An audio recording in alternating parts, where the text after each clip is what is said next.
All right. So once again, hopefully you clicked on the resubmit on October daily participation. And today we'll talk about difficulties of membership. Specifically, I'll focus more on the House. Not all these problems necessarily apply to the Senate, but some of them do.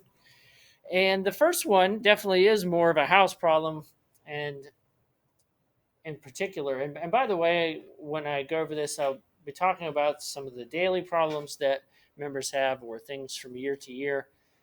Nancy Pelosi's daughter actually made a documentary and she interviewed a lot of outgoing members of Congress, and these are some of the things that they pointed to when they were interviewed. But one of the things, especially in the House, both the state and federal House level, would be their election cycle is 2 years. So really, they only get to legislate for 1 year, and then they have to get back into campaign mode again.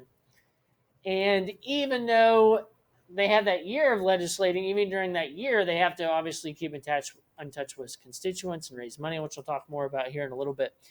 And so it's a constant hustle and bustle of getting reelected. In the Senate, it's not as bad because obviously they have a 6 year term. So a senator could go to Washington, D.C., go to sleep, take a long nap for 5 years, and then wake up to start to look like an active senator in the last year of their term.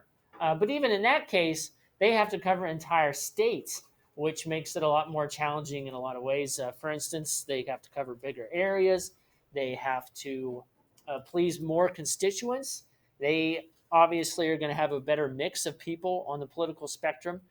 If you're just representing San Francisco, like Nancy Pelosi, you're mostly going to have liberals. But even if you're representing the entire state of Montana, you're going to have people from rural areas and urban areas, people that are both liberal and conservative. So you can't be necessarily as radical. And then there's the issue, of course, of gerrymandering. The fact that your district, especially if you're in the House, is going to change every 10 years. And so the state legislature is going to redraw the lines for your state districts. And if your population doesn't go up as much as other states, you might end up losing someone. And so your district might change its shape or size or completely disappear altogether. And if you're the member of the opposition party, the state legislature controls the opposite party, then there's a good chance they're going to try to eliminate certain communities from your district that might be more favorable to you. So, for instance, uh, perhaps there's 3 or 4 towns that vote for your particular party, and so they're just going to try to cut one of those out and throw them in with another district, so that way you won't have as many people that will support you personally. A former congressman who had a unique last name, his last name was Mascara, and he actually, the state legislature redrew his district so the line for it went right down the street in front of his house. And then his previous district was across the street, so he didn't even live in his district anymore. So the state legislature can kind of wreak havoc, particularly on House membership in particular. And then there's lobbying. There's constantly people trying to get you to vote for certain things. Special interest groups like the National Rifle Association, which represents firearm owners, the Sierra Club, which represents people that are concerned about the environment. There's all kinds of different groups that represent citizens groups that have specific interests like that. There are some that represent industries or businesses. And they're constantly going to be trying to schedule meetings for you and visit with you.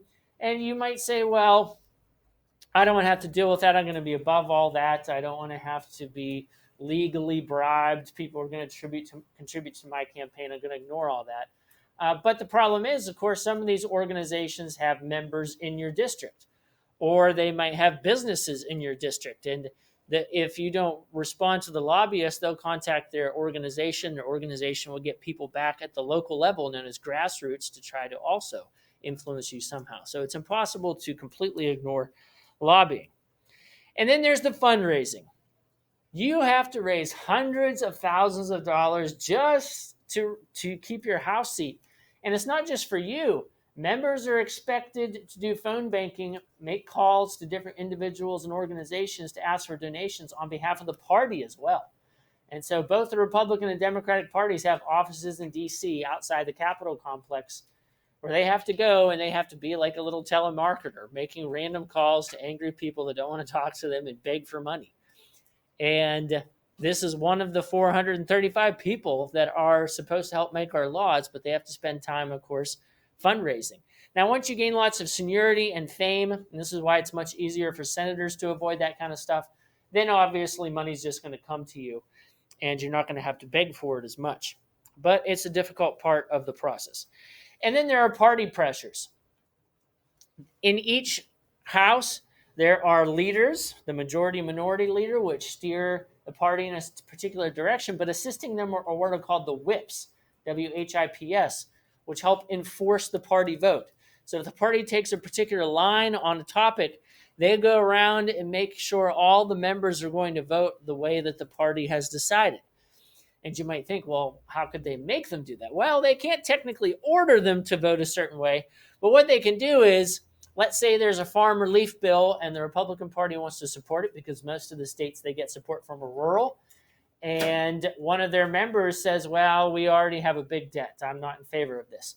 Well, what they can do is they can tell them, well, then any bill that you ever propose in the future, we are not going to put on the calendar for a vote. Or they can tell them that they're not going to help fundraise for them and they're not going to give them any party money. Or they can even threaten to recruit someone to run against them in the primary election. So that way they don't even get nominated by the party again. So those are all things that the party can do to try to punish someone. Now, obviously, they can't do that on every bill. That takes a lot of threats and micromanaging. But on more significant ones that they have as a top priority, they're going to put a lot of party pressure on. And so that becomes very intimidating.